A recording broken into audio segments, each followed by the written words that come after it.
We are nothing sacred. We are nothing sacred. We are nothing sacred. With Maxwell Silverhammer. We are nothing sacred. With cruise control. We are nothing sacred. You know, Louie Loc, Cruise Control, you guys were so much cooler back in 1993. You know, what happened to you? I don't know, but I wish we could go back.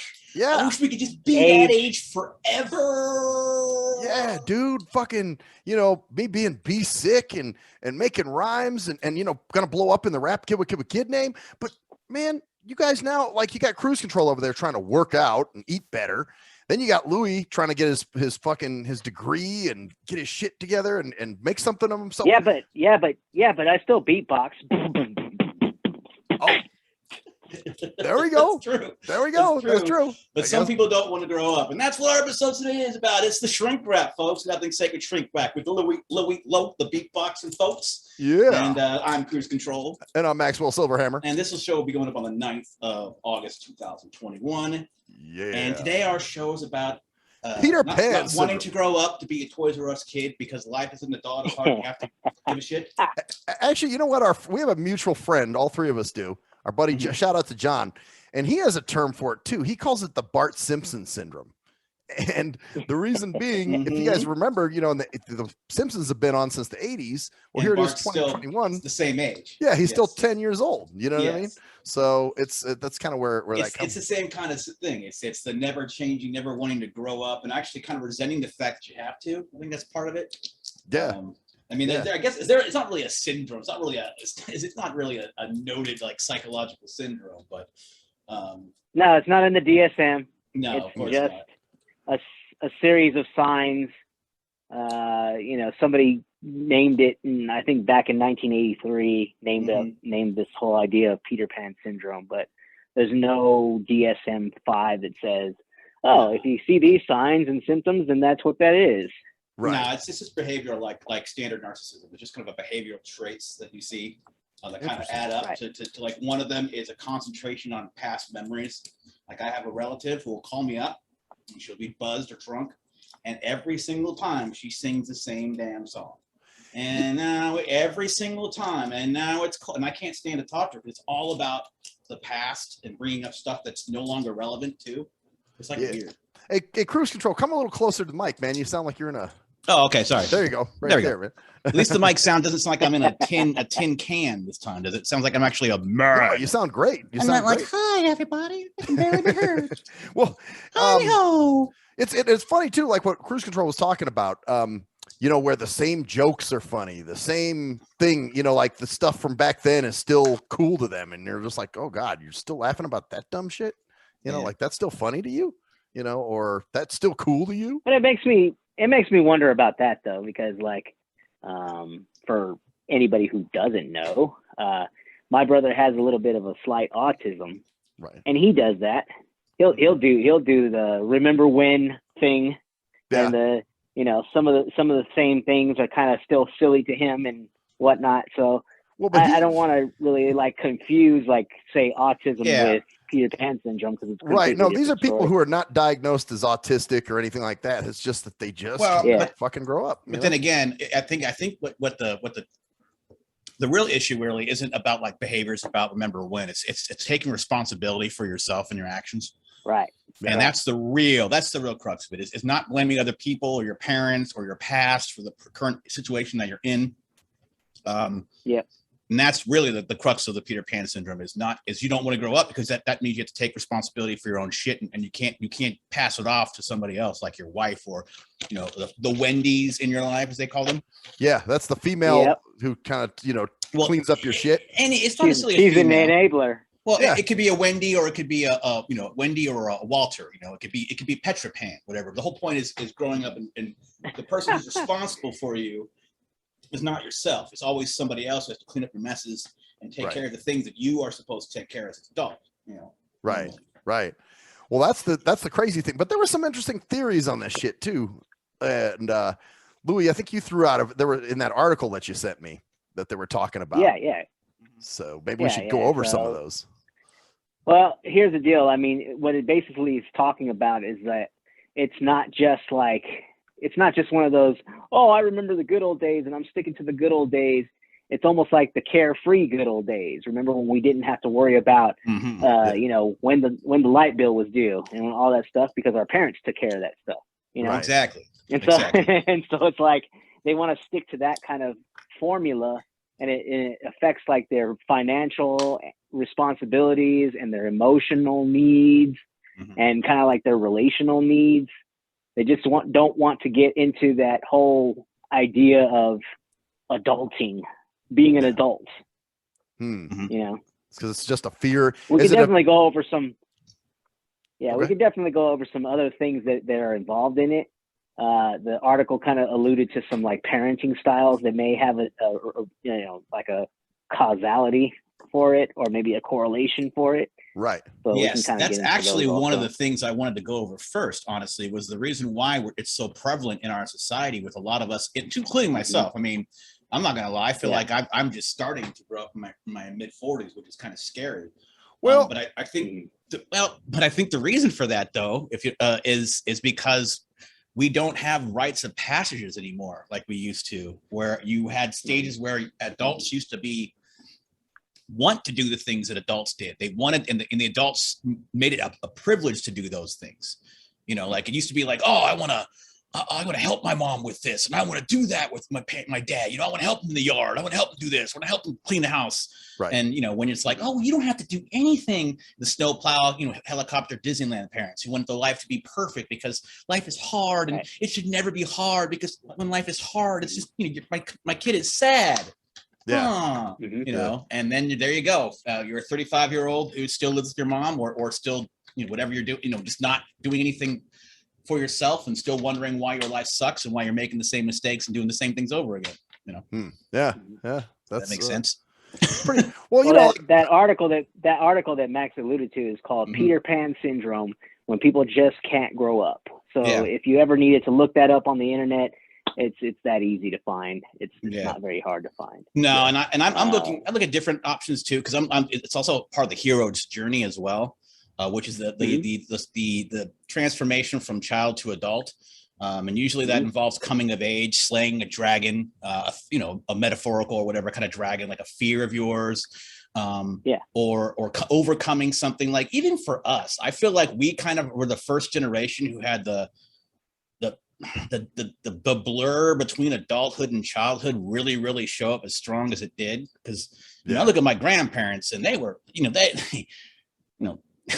were adult. They don't know. Like when you saw them, you knew they were adults. There's just a feel about it. Like you looked up and go, oh, okay, these are the adults, and I'm not one of them. You know, when I look at some of these adults, you know, now I'm like, you know, like that person's an adult. Like, so I think we were the last generations that, or the first generation that really has been affected by this pretty severely, more than a lot of others. Because I see it all around me, like, you know, people crying at Star Wars movies when they're 40. It's like, come on, you know, I mean, I guess that you know what I'm saying, like not necessarily that, but just like not emotionally controlled, because I think that's another part of it too.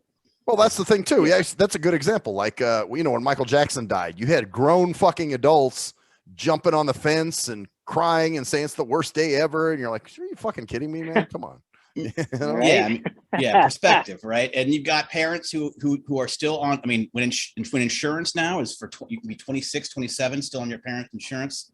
Because we used to, like, at least we had the coming of age of graduation. Because now that's not even nothing. You graduate when you're 5. You graduate from 6th grade. You graduate from 9th grade. So what's the real big deal? Because graduation was a big deal in 1994 for me. For us, it was huge. It's graduating high school. Oh my God! Now it's like, well, I graduated 3 years ago from 9th grade, so it is a big deal, you know? Right. So they're kind of numb to the graduation thing at that point, or numb to a state of like a moment when you're considered to be a true adult. You know, like bar mitzvahs are type of similar like cultural thing. Yeah. Does that make sense? Like, because culturally, Yeah. like, you know, they have a moment where it's like, all right, quinceañeras or whatever. yeah, right? you are now considered a responsible person, so we're going to expect you to be responsible. Yeah. And then, you know, And you're put at that certain. You know, Oh, go ahead, man. oh, I was going to say, you know, cruise control had alluded to like the helicopter parents that kind of like watch over them and like make sure that no trouble occurs and happens and all that kind of stuff. Right. But there's also another parenting style that actually causes or may have a correlation for Peter Pan syndrome, and that's that whole idea of the permissive parent, where they basically don't have any boundaries, and they say, "Oh, you can just go do whatever you want." And so that whole idea of having to not be able to be held accountable for anything that you do, you know, the permissive parent, they'll clean up their messes after they make them. You know what I mean? Like. Right. You know, oh, you know, Johnny got caught with drugs or whatever, and now mom's in there defending him in court and stuff. Yeah, because she's a permissive parent, and she probably feels guilty about, man, I shouldn't have permitted him to do that much, so I'll clean up his mess for him. You know? Yeah. Well, and then you got those parents too that will get high with their kids or drink with their kids. I was just saying the friend parent. I know someone who is definitely one of those, a friend parent. Oh, I know one too. They go riding around doing kid stuff with their kids at 15, and there's no distinction between either one of them, and there's no real respect there because they're friends, you know. Yeah, my buddy kid, parent. My buddy parent. We're buddies, buddy. Why don't want to hang out with me anymore? Like those when they're 17. and you know what that is? You know what that is? That's a Peter Pan adult parent. With the child who's Peter Panning with their child. So they're continuing the cycle with their kid. Right. Holy shit. Right. Well, then sometimes the kid will sometimes outgrow the parent. There's that shit too, where all of a sudden the kid's going, you know, oh, Dad, why are you being such an idiot? No, that was cool back in, you know. I think Louie might know a little bit about that. I think he might have had experience with that as a younger person. I think we all do sometimes, but yeah. But I don't know. I feel like you know, considering, you know, I think you mentioned this on the first show, you know, how you had issues with certain things, but you had to kind of take responsibility at a young age, so you kind of had to you couldn't get to that Peter Pan point, you know, or whatever. Yeah, no, for sure. That's true. Well, that is true. Well, I know drugs too are play a part in that. Like, for instance, you'll get somebody that they'll go back to the first time that they got high or something. Like if, let's say 1993 was their first time getting high, you know, and they're always looking back, man, back in 93, this happened, back in 93, that and you're just like, why are you still stuck back there, man? You know? And so they have this arrested development almost. Yeah. Well, that may have a lot to do with addiction in general. Yeah. When it comes to addiction, the person is always chasing their first high. So the first high is always like the best high. Right. And then they're continually looking for a drug that's going to give them that first high, but they never really acquire that. And so, and then the arrested development also has to do with it. There were teenagers. We're kind of getting off topic probably, but actually not really. There's a thing that's called identity formation. It's this whole idea of, you know, when you're a teenager, you're in the midst of kind of a crisis called identity versus role confusion, right? Where you're basically searching for, what am I going to do in this life? What am I going to be? And what's going to happen? Well, if you start taking drugs, you don't actually develop those identity formations. And so you're kind of stuck in that time warp sometimes. Oh, wow. I think it's interesting too. I think it's not an all or nothing thing. I like this Peter Pan stuff, you know, like, cause I feel like one of my biggest growth, I guess, areas. And one thing I've realized is the responsibility, like you said, of addiction. And a lot of times what addiction is what does responsibility bring to your life? Well, when you have responsibilities, you get stress and anxiety because you have to fulfill those responsibilities, right? So what is a real easy way of just dulling the stress and kind of pushing away the feeling of those responsibilities? There you go. Right. Oh man, I'm so stressed out from work. Let's go have a beer or 7, you know? Yeah. Right. Right. Oh, I had a bad this at work, so therefore I have a reason to go do this. And you know, cause it's like you said, a stress relief but it's a responsibility. It's pushing away the responsibility of an adulthood. It's a hard thing to, you know. Yeah. Yeah. You know, because you think, oh, I'm doing all the things I need to do. I work, I pay my bills. Yeah. But then after work, you spend your time removing yourself from the actual getting real hammered or world whatever. to deal with these quote unquote responsibilities. Yay, you got your bills paid, but what else is, you left, right? Yeah. You don't remember Friday night, but your bills are paid. Right. Well, a lot of times, even then, they don't really even pay their bills. Yeah, They got some enabler to take care of their bills for them. A Wendy or that's something. true. So they got somebody else to do Yeah. that. And so a lot of times what they do is they'll frequently like not even attempt to look for a job, or they'll lose a job because they're tardy all the time, or they're skipping work all the time.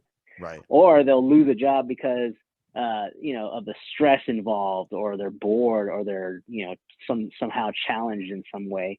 I was thinking about my other brother, who probably has this a little bit, probably due to some of his drug use, but I think he has this whole idea of not wanting to listen to authority. So even if a person who's his boss says, "Hey man, go do this thing for me," he's like, "You can't tell me what to do. I'm out of here. Peace out." Right. Yeah. I think that might be some form of Peter Pan syndrome as well. I can see that because what it is, it's like or they'll be like, "This guy, he wants me to do this." It's like, well, that's your job. That's what you're paid for. Yeah, but right. He's mean. Or something. Yeah, right? or it's always drama. Like the drama kind of comes through.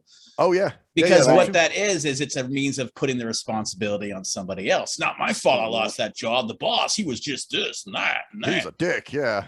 Or yeah, dude. Yeah. Man, dude.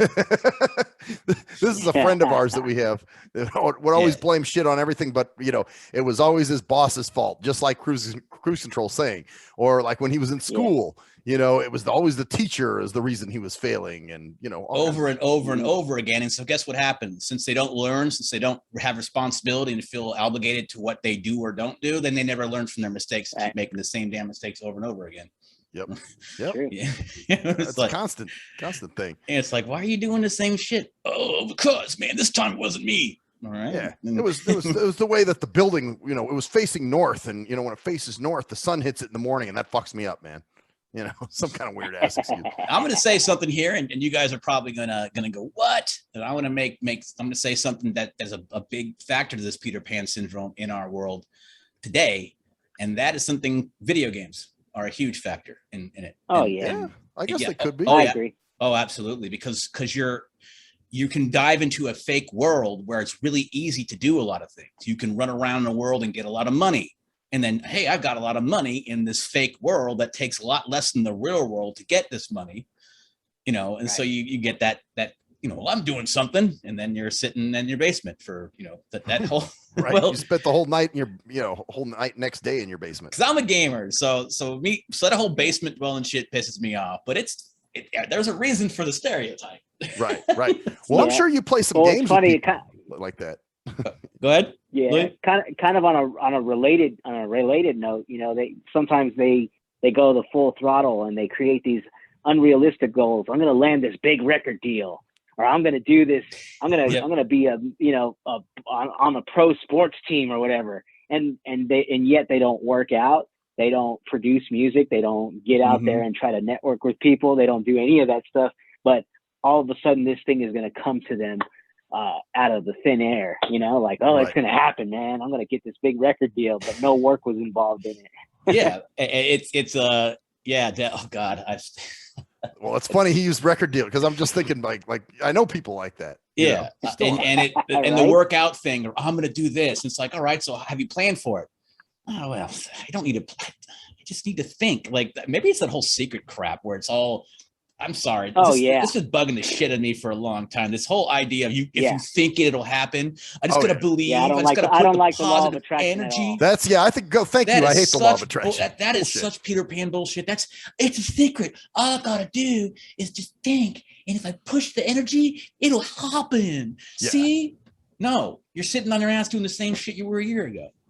Right. Not moving forward at all. It'll happen, so you're not big on that law, that shit just bugs me. I hate that too, actually. It always makes me mad when people are like, if you think positive, it'll happen, and you're just I mean, that's not a bad thing, but you have to think There has to be some positive by action behind planning. You have to plan through it, and that's Right. that's total Peter Pan, man. That's total. Just I don't have to plan.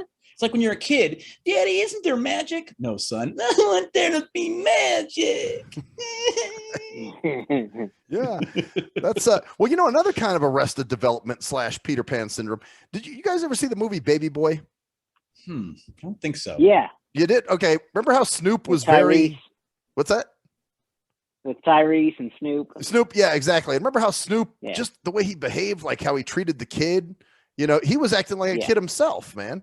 And I think Mhm. some of that's like some hood shit, like the way they think. Because, you know, I had a situation one time. This is interesting, and I didn't understand it till I saw the movie Baby Boy. And I remember I was at a Long John Silver's. I was probably about 19 or 20 or something. And I was with our buddy G Motors, and there was a kid that came in. He was Maryland and Flamingo. yeah. Well, this was in the hood, man. 'Cause Oh, we okay. just went to Larry Sight and Sound or some shit. Oh, wow. Way back in the day. Okay. Oh yeah. Okay. So I'm in there, and this kid comes in. He's probably about 7 or 8, and he's going, "Yeah, I got all this money in my piggy bank," and he's talking about all this money that he has, right? So I kind of start laughing, like, "Oh, that's cute," you know. Well, these women thought I was making fun of him, and they're like, "Don't you laugh at him? That's not right. You shouldn't laugh." And I'm like, "Why are these women so pissed? Why are they fucking jumping down my throat?" Well, it wasn't until I saw the movie that I realized, oh fuck, there's probably a lot of guys, a lot of grown men my age, you know, that make fun of kids because they're childish themselves. You know what I'm saying? In that particular Mhm. neighborhood or environment. You know what I mean? Right. Well, it could be. I mean, It was just weird because I was like, Well, why? they do say that economics has a lot to do with it as well. Yeah. Well, Yeah, just You- because they're not you pushing think, them. You to go think to about the school. hood.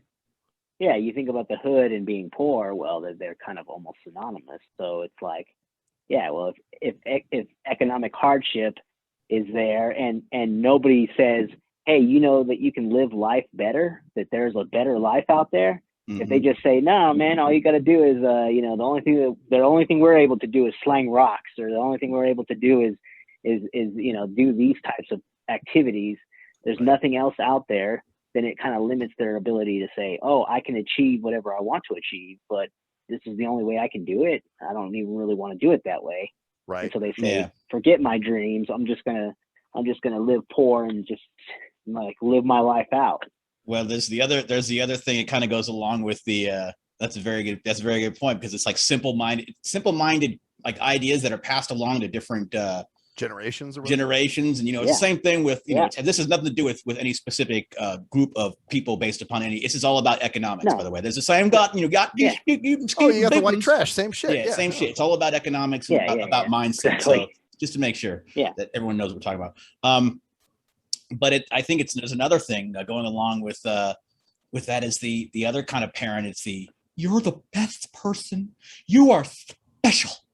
You don't have to do anything to be seen. Or giving trophies for just participating. Yeah. Because you were there, you tried. That's the whole graduation thing. There was no like work toward graduation. I had a 6th grade graduation, and which was, you know, I didn't, and a 18-year-old graduation. And, you know, but now you got graduations like every other year, like I don't know. Or you're just graduating a grade, 7th to 8th grade kind of shit. Yeah, you know? some stupid shit like that. But it's also that special thing. So if you are already special, if you are special just for who you are, then you don't have to grow. Yeah. You don't have to change. You don't have to grow up, because you are already the best. You know, you're just great. You know, Nothing you can do that will make you, you know. Yeah, and I see that all the time in adults now. Like certain people, why don't you just like me for me? Because you're not doing asshole. shit. You are sitting on your, you ain't doing shit for anybody, man. What's the point? I mean, you're a good person. You're great, you know. But what are you doing for anyone but yourself, right? Like that makes any sense. That's a little selfish, but I think you guys know where I'm going with that. Like, oh yeah, well they're always told that they're great, so they can do nothing wrong. So therefore, well I shouldn't have any stress or strain. It's like all these things that are happening at the same time. Like all these, like you're special, self-esteem, you know, all this stuff that doesn't require you to actually achieve anything, I guess. You know, like, and it goes along with the magic thinking, the attractive, law of attraction thing. Law of attraction, yeah.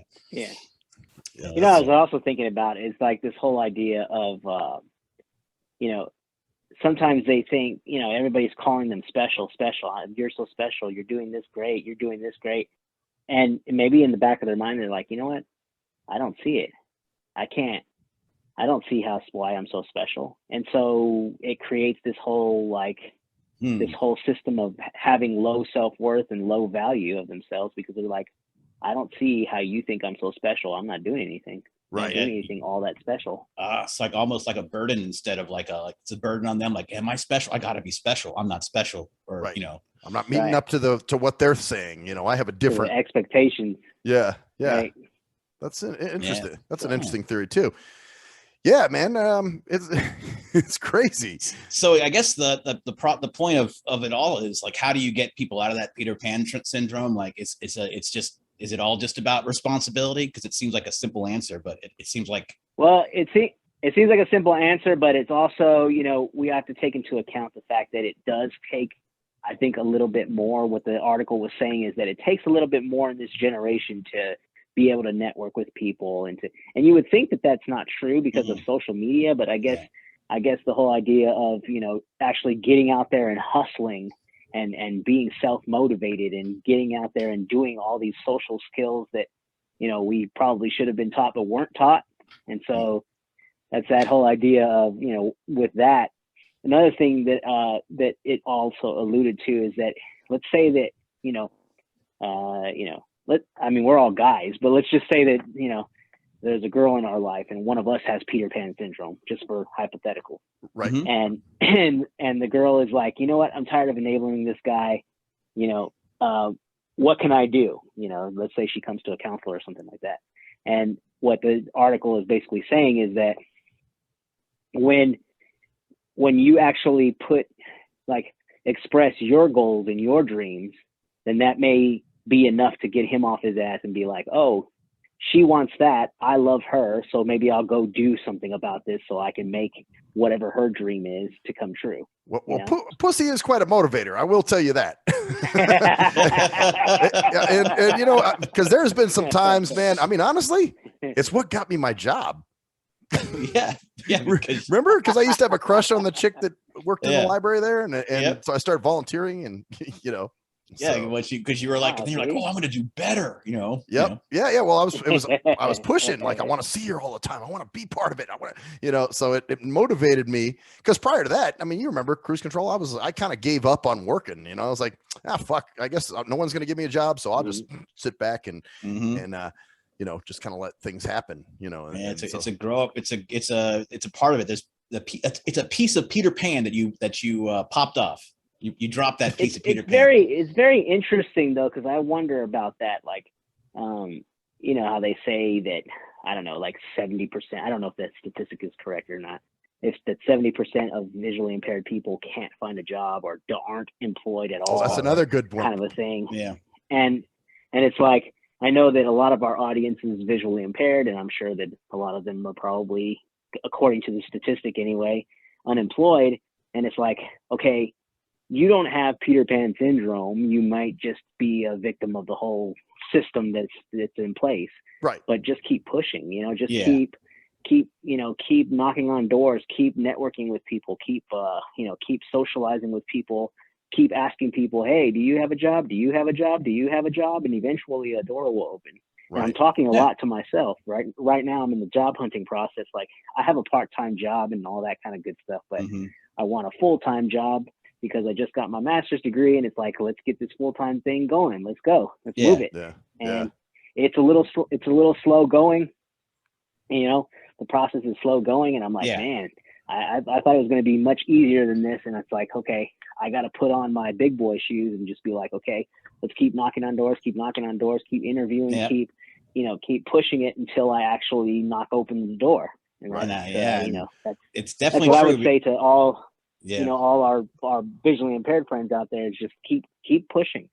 Eventually, something's going to happen. And it's another part of it. Well, it's patience too. Sometimes things just don't happen overnight. Sometimes you got to work harder for things. Right. And it's also not about a job. I mean, if you're anyone out there who's self-reliant and independent, and you don't you know, you are volunteering. Let's say you are volunteering your time, but you don't work. That's what I started out doing. Mm-hmm. But you are doing something you feel is important. You know, let's say you have a means to whatever it is, but it's not a standard job, but you're out there volunteering at the animal shelter, at the library, or wherever, or you know, or wherever you're doing. Then at least you're trying to be, because I think a lot of it's responsibility to the community. Honestly, I'm one of those standoffish people. I'm as individualistic as possible. I'm not a big on communism or anything like that. Collective, stuff. Collective stuff.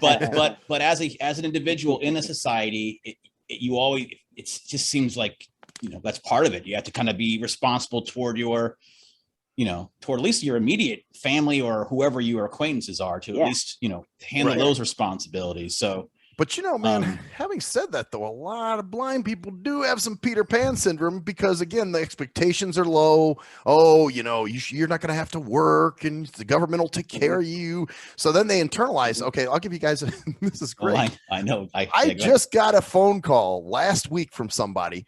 They went to camp way earlier than we did. They were, you know, they're a couple years older than we are. But anyway, they called me to ask me if I was going to this Camp Bloomfield reunion that was happening in LA. And I'm going, well, that'd be nice if I wasn't employed and if I didn't have responsibility. But some of these people, this is what they do, man. They live for that shit. Like all those reunions, they're there. You know, there was somebody on my Facebook that when camp was still around was putting, you know, I'm going to Camp Bloomfield this week. And they're like 30 something years old. And I'm like, what the fuck? I don't know. I think it depends on what if that's all if you're there every, you know, all the time, but if you go, you know, to a reunion thing like that happened recently, if you're in the area, like if I were in the area, I might have rolled over there. Well, let's say if I was in LA, but I'm not I'm not going to, you know, take time off work, drop everything that you're doing. Right. Get someone to drive me out there and then fucking go to this. Like, to me, it's not that important, you know? No. Right. And it isn't, you know, it's because you know, that was the place where, you know, like you said, that's almost like the addiction thing. The best times of our life were there.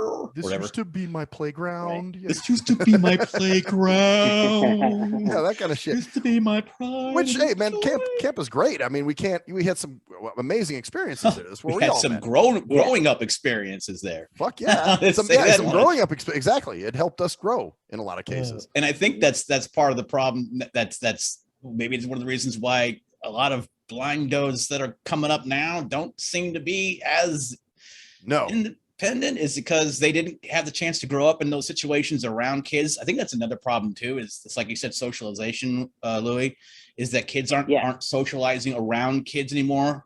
We've kind of talked about this, how kids are quieter today. They don't seem as socially assured themselves, and with the internet and everything. And so it's going to be harder for them to network and get, you know, actually, you know, ask people for, you know, recommendations for jobs, or not necessarily just jobs. I mean, I bring up the job thing because it's heavy on my mind, but but even, you know, even having the social skills to, let's say if you're a heterosexual male, to ask out a girl, you know, just having those kind of social skills, you know, you have to have some kind of way of talking to people, you know, you gotta be able to do it, you know. Right. And if you don't have that, you got to be approachable and be able to approach.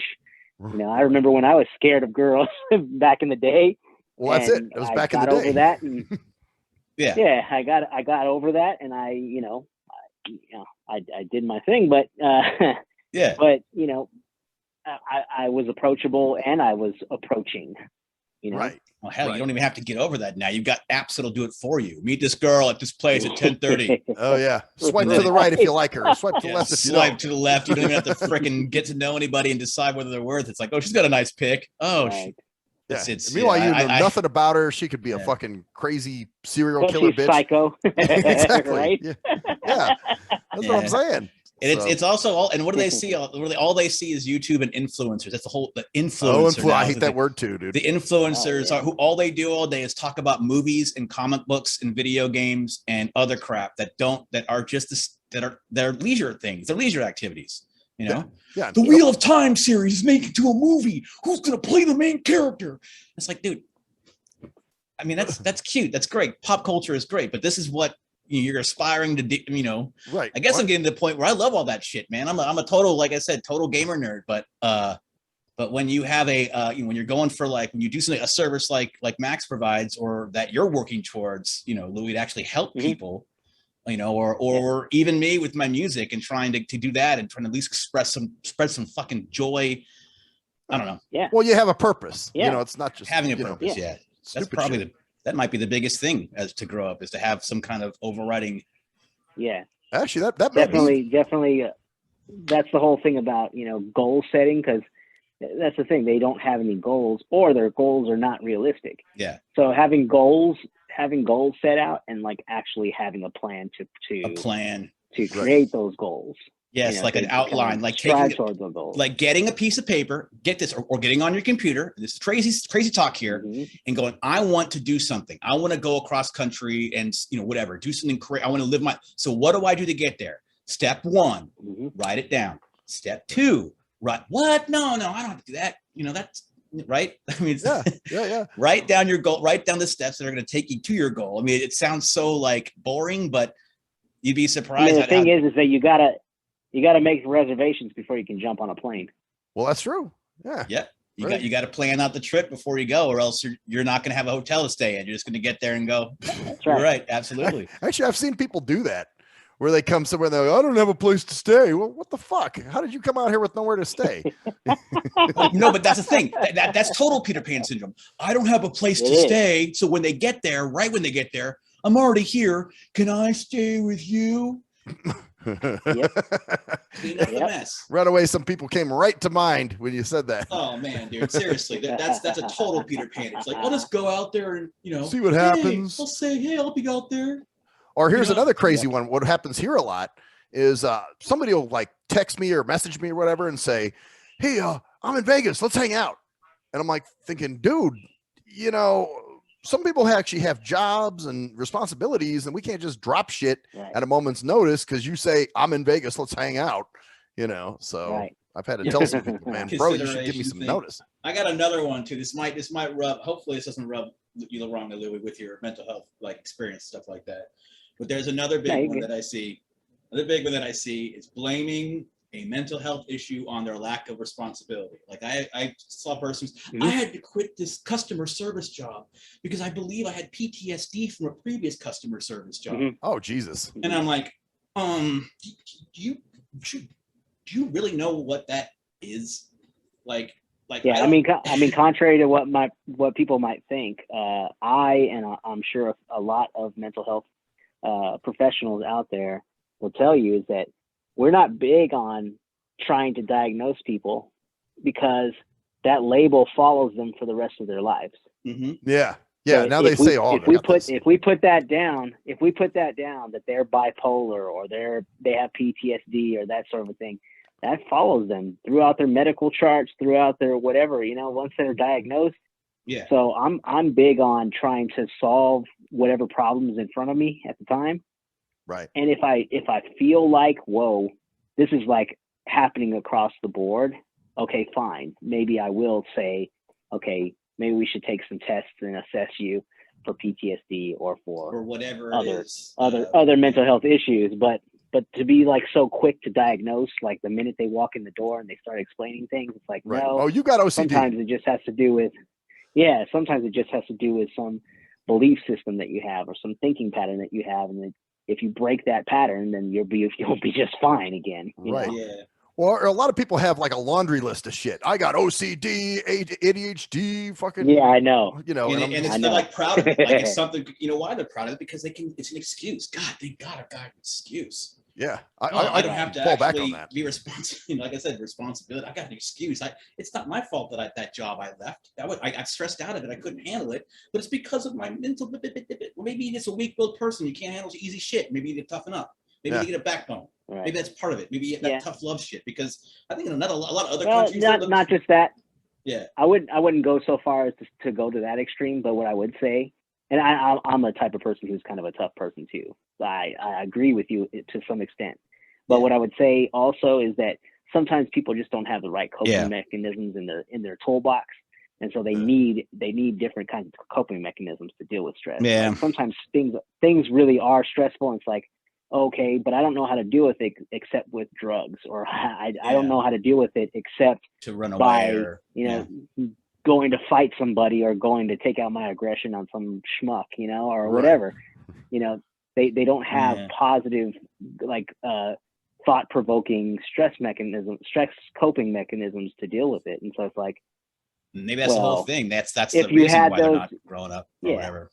Yeah, if you had those mechanisms kind of put in place, meditation or relaxation, or kind of like even clenching a stress ball, you know what I mean? Right. Like just getting some of something. that aggression and some of that stuff out, then you can deal with life and be like, oh, okay.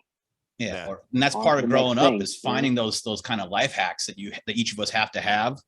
Like for what one of my life hacks for being responsible is saying I'll do something and saying it'll be done by this time to somebody, because So then giving you're yourself a timeline kind of thing. well, giving others a timeline for my responsibility. Hey, Max, the show will be up tomorrow.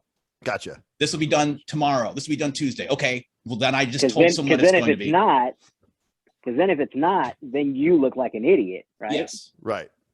Yeah. And it's a life. It works because when it you're does responsible work. to other people, you're like, oh, I'm obligated now. Damn it, how did I do that? No, it does work. In fact, maybe about 2 or 3 months ago, I did a show on procrastination, and that's basically the thing. One of the tools that would be used is telling somebody else, hey, I got this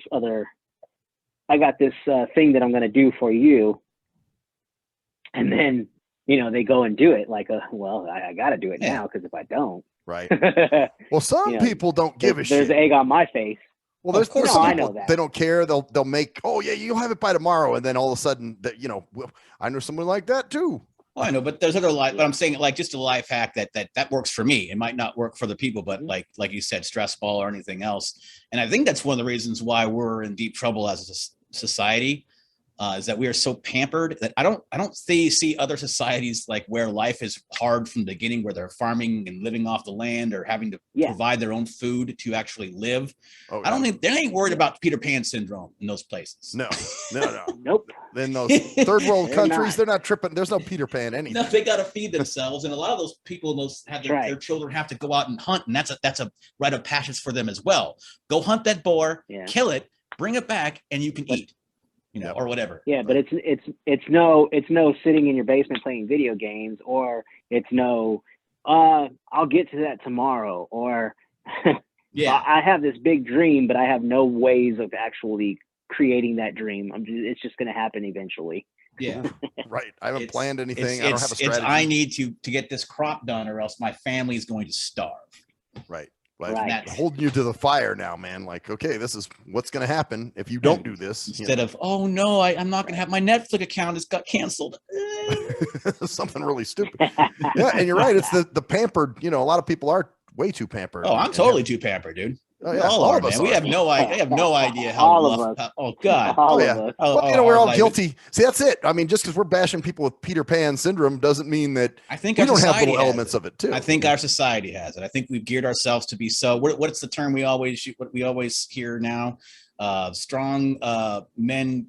Strong men breed strong. Good times breed weak men breed bad times. Or you know what I'm saying? Because because we've lived in we complain that we don't have a good computer in our pocket, and so my phone's fucking up, my screen's cracked. Wouldn't we grow up? That's why everyone's getting outraged about video games, but no one gives a crap about what's going on in the rest of the world. Right. Well, it's first. It goes back to the whole idea of first world problems. Yep. Like what's going on with me, and I'm guilty of that too. My mindset is, hey, if it doesn't affect me, fuck it. I don't care about it. That's right. Just how I am that way. And I'll admit that. Yeah. And that's the way so it's out of sight, out of mind. And also I got, because we all have our shit to worry about, I guess. But so I don't know what the solution is. I don't know if there's a way to get back to I don't know. I think you may have hit it on the head there, that it might be just a societal problem, We all need to like kind of grow a pair and get up and move and do things, instead of saying, we're gonna we have all these aspirations and all these goals, but nothing to back them up. Just, all this magical thinking. Yeah. Right. I think we as a society need to stop that, but I don't know if that's going to be possible. But Yeah. In reality, I mean, if you have friends that that have this Peter Pan syndrome, I wouldn't say bash them, but I would say maybe kind of sprinkle in a little bit of the goals that you have. I have this goal of doing this, and I'm doing this and doing this and doing this, and maybe that might inspire them. I don't know. I don't know, man, because I have some friends that got this shit, and they kind of like, I had one that was kind of throwing little insults at me one day about, I have to, I have to make an appointment to talk to you and blah, blah, blah. You're not willing to, and I'm just like, oh boy, Well, that's the thing. You're going to deal with that. But the point is, if you just don't, it's not like you have to do it really intentionally, but like if someone says, yeah, what have you been doing? I've been working out. Oh yeah, I'm working out. My goal is this. And well, what are you going to do with that? Well, I'm going to do this, and this. So what I do is I get up in the morning and I do this exercise and I do this exercise. Then I do this exercise every single day. And then I alternate. And then they're like, oh, he's not just saying he's going to do it. He actually has actually does it. Yeah. Does it, but also he tells you exactly how he does it. It's not like, I'm going to go I'm going to be a rock star. All right. Do you have any songs? Oh no, whatever. No, I have a good voice. I don't even have a guitar. Yeah.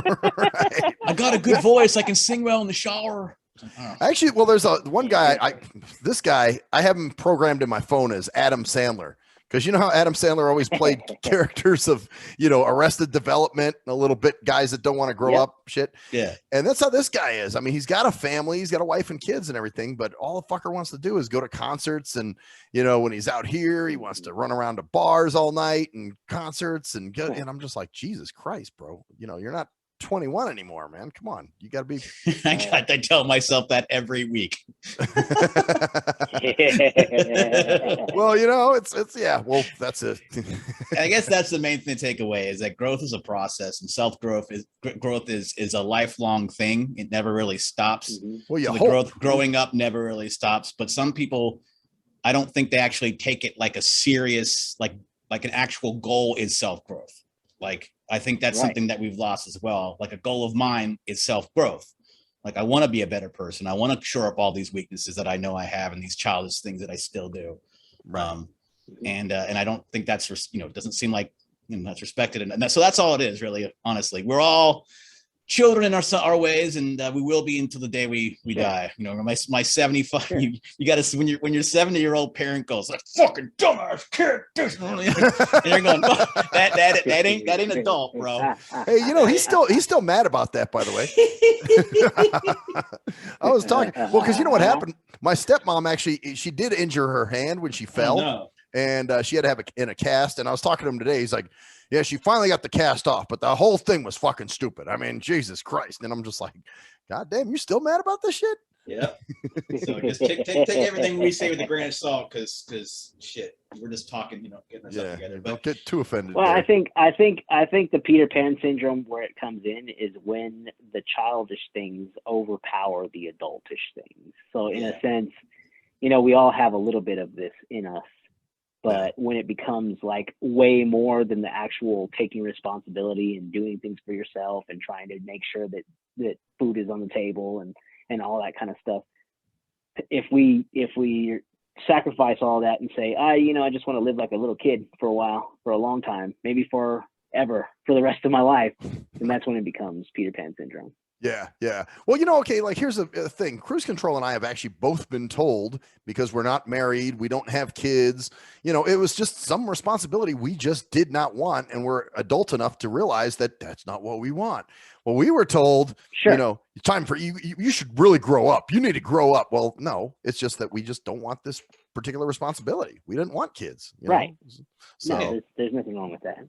Yeah, I think that's the whole thing, and it all depends on your, like you said, what are you taking care of the things that you feel you need to in your life, and are other people looking at you as a go ahead. Now, if you said to yourself a long time ago, I really would want kids and be married and all that stuff, but you didn't do any goals to try to acquire that. You didn't go out with any girls to try to get married to, and you didn't, nothing else happened.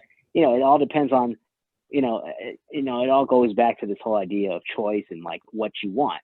So if what you want is to remain single and have a single life and not have to have all those responsibilities, then there's nothing wrong with that. It's what you want. Right. Yeah. Your desires are meeting up with your commitment to remain single and just be you, Yeah. That's fine. Well, that's it. And I think people mix that up with Peter Pan Syndrome. Oh, he just doesn't want to grow up and be responsible and blah, blah, blah, blah. And it's well, no, maybe you just don't fucking want to, maybe be the tied responsible thing is for certain people not to have kids. Maybe they're not correct. Yeah. So, it's like we were talking about a little while ago. Some parents can be Peter Pan, have Peter Pan. Absolutely. Syndrome, Oh, so that thing negates the whole argument right there. Sure does. Well, this has been a great conversation. As always, Louie, thank you very much for joining us in the shrink wrap. I think it's about shrink wrap it up, huh? I think shrink wrap it up, man. So we'll be back. I don't know. We'll figure out what we'll do next month, but I don't know what date that will be. We're going to talk more about this a little bit with Dave from OP. He's coming on Objective Personality on the 17th. 18th, whatever. So we're going to talk because he talk about the hero's journey and stuff like that. And so, okay. And but anyways, we'll be back with you. So anyway, what is it?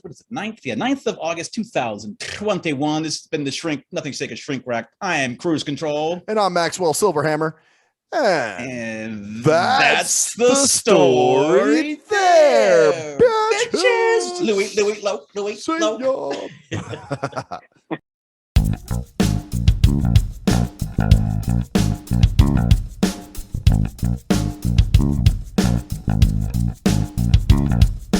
We are nothing sacred. We are nothing sacred. We are nothing sacred.